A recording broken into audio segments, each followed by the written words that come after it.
Haanin ang naidanon ti biag digidi agasawa ang nakamotorsiklo iti balay pagagasan kalpasan adinumpar ti maysa a black a Fortuner iti paset ti National Highway iti Barangay Bungkag Dingras, Ilocos Norte. Sigun kini Police Major Pentang, hepe ti Dingras Municipal Police Station, tinangiturong ti black a Fortuner ket maysa a lalaki nga agta 2021 college student adaan driver license ken residente iti Barangay Laureta, Ili ti Solsona, Ilocos Norte. Imbaga ti hepe ti pulisya at tinangiturong ti kurong-kurong nga naimontaran a black Honda TMX 155 ket agta 2021 awanan asawa, awanan driver license ken residente ti Barangay Madamba iti Ili ti Dingras. Ilawlawag ti hepe adag iti biktima nga agasawa ang nakamotorsiklo ti Red Rossi Macho TC 125 ket agta 2033 adaan driver license maysa man nalon ken ti asawa na nga agta 2031 agpada dagiti a residente iti Barangay Kapasan iti Ili ti Dingras. Ti panangilawlawag ni Police Major Pendang ket basar iti naysayang kata nga investigasyon ket kabayatan a dumalyasat ti Fortuner iti National Highway nga agturong nga agpalaod a direksyon. Ket imuna anadungpar na ti kurong-kurong ken nagresultaan ti panakapukaw ti kontrol ti manibela ti driver ti Fortuner. Rason anapan daytoy iti sabali a linya iti kalsada. No sa dinno anadungpar na ti sumungsungad ang nakamotorsiklo ang nagluganan dagiti pimusay nga agasawa.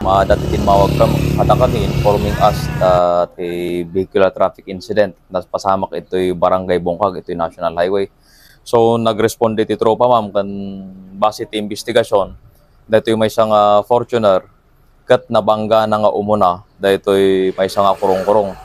So after that, after the first collision, in makar iti banger nga linya dahito Fortuner kan nabangga na ulit dahito masabat na nga motorsiklo. So insigidang naitaray dagitoy drivers kan pasahero ti motor kon kurong-kurong dahito driver and passengers ti kurong-kurong ket nagsagaba iti physical injuries, different physical iti different parts iti bagbagida. Dahito driver kan passenger iti motorsiklo daksanggasat na itared ang insigida ng declared dead on arrival dito yung Dingras District Hospital. So unhurt dito driver ti Fortuner apo and upon examination awan mo ti makita nga signs nga under influence of liquor is una.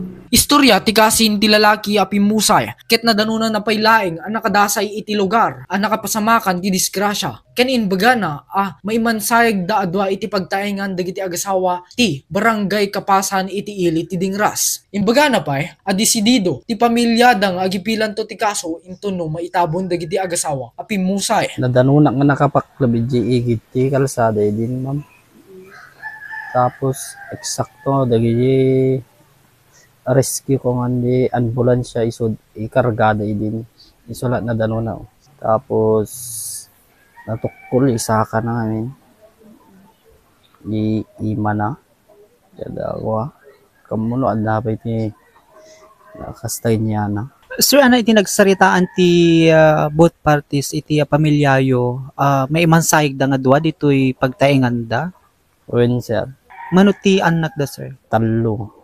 So, iti pamilya sir, ano ti kaslang kalikagom yu tatada ito'y nakadasgrasya kadag ito'y kamag-anak yu sir? Silang kalikagom may belang dapat mayor nos ti pera kakastada. Sabay kam to hasta siguro. Nando ti mapagtutulagan may kasi awan damot pa dada Manila. Iti pinagturong ti JCQ Online TV channel iti Municipal Police Station Dingras ket nakita ken inbaga ni Police Major Pentang iti JCQ News Team asaan ano iti driver ti Fortuner naamuan ang nagsagaba ti sugat iti nagduduma apaset ti bagi ti driver ti kurong-kurong pakairamanan dagiti tallo akadwa na nakalugan. Para ti JCQ Online TV channel, Jedrick Torres nagipadamag.